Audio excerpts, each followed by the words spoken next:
Okay, so another topic to be discussed in 7.7 here is the complex conjugate. It's a fairly simple idea, fairly simple. However, it's becoming extremely useful when you are applying this into dividing, when you're doing this for division of complex numbers. So I mean, it's worth it to give it a shot looking at it. So the basic idea is complex conjugate. It's all. So I'm giving you a complex number, 2 plus 3i, right? So that is a complex number. So now the complex conjugate of that, the complex conjugate of 2 plus 3i, the complex conjugate is 2, 3i, right? But then with a minus. That's all there is. So 2 minus 3i is the complex conjugate of 2 plus 3i. That's all there is. Okay? So, or you can think vice versa. 2 plus 3i is the complex conjugate of 2 minus 3i. See it now? So now let's look at a couple examples here. Okay? Find the complex conjugate. Find the complex conjugate. So the easiest, the idea is simple, right?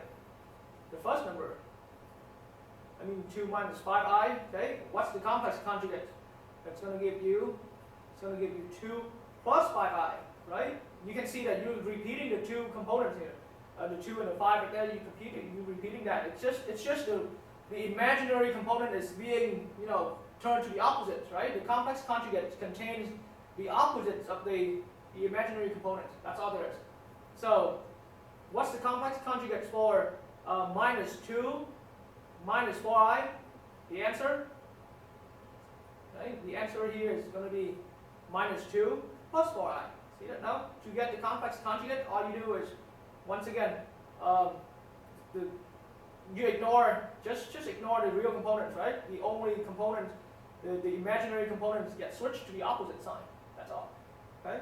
So how about the complex conjugate for minus 4i this time? The complex conjugate for that is positive 4i. See it now? What about the complex conjugate for 10 plus 2i?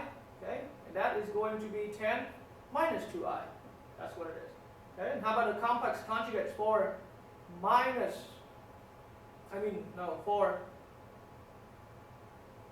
5i? Okay, and the complex conjugate for that is minus 5i. So only the imaginary components be the opposites. Okay, you only look for the opposites of the imaginary components. And that's what complex conjugate is all about. So now, tricky, how about, what's the complex conjugate of, say, 5? Okay, now this one here, be careful. Before you can find the complex conjugates, right?